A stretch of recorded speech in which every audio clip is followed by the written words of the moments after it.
for share works and housing. So Francis asenso boache de to Ghana for nim. Sa by no ne modern boa war ball since yiri wo bebrase no nya se wada so guso a ye ho adwuma den so ito na no dai wo ba prako na senani se ne ka kire o se emu oya ne nsam ne to aso Adom TV Kasee edeba.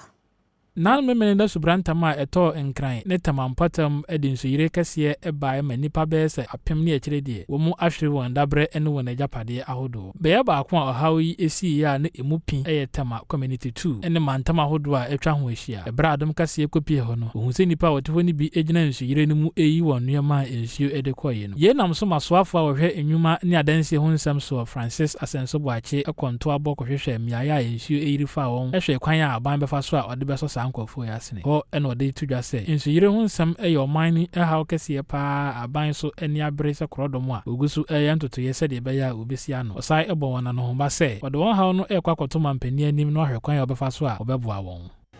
e bai nso so no medimani ehu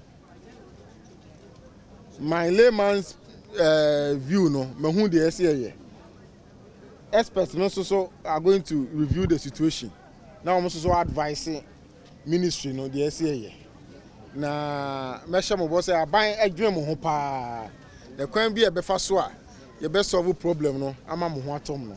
ye be fa so na mo iso to ya ama mo nyoma bi asai na mo dan mo nyina afo no so no me ka che mo say mo nhye den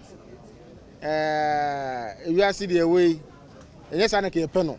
nso ho a na to yire nchem bi aba na abetren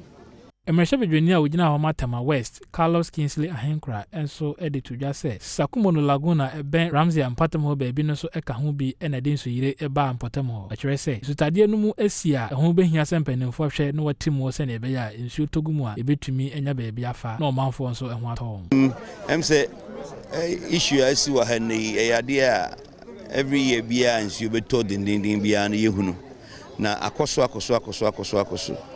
ani nyina gina se fapema ewo Ramsey site mu anka nsu eto efa west side of Accra nyina anka nsu no betai no emu asi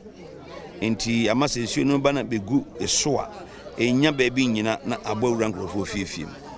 emri bi atwam na yesa na yete dotoyimu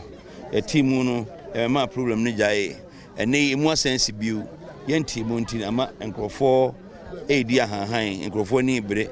Openi kwankyerefo abedi akira woda National Disaster Management Organization NADMO Abu Ramadan nso ema wona rehyemu nsem se enimanimu ya wo ba behwe enema hodo a omanfo no ahwere na afi wakoye ntoto yese de be ya hwebe na wotwe wie ye de odemwa eva beboa wonso a wo mu akodi ahohiahia mu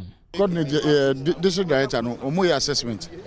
hopefully by close of the day this evening no you benya rough number of nipadodo omo affected and tomorrow me ojide se bo chance na adebesa no de bibi beba ye benya release be fi head office e dia mom no mutimi dia support nkofo no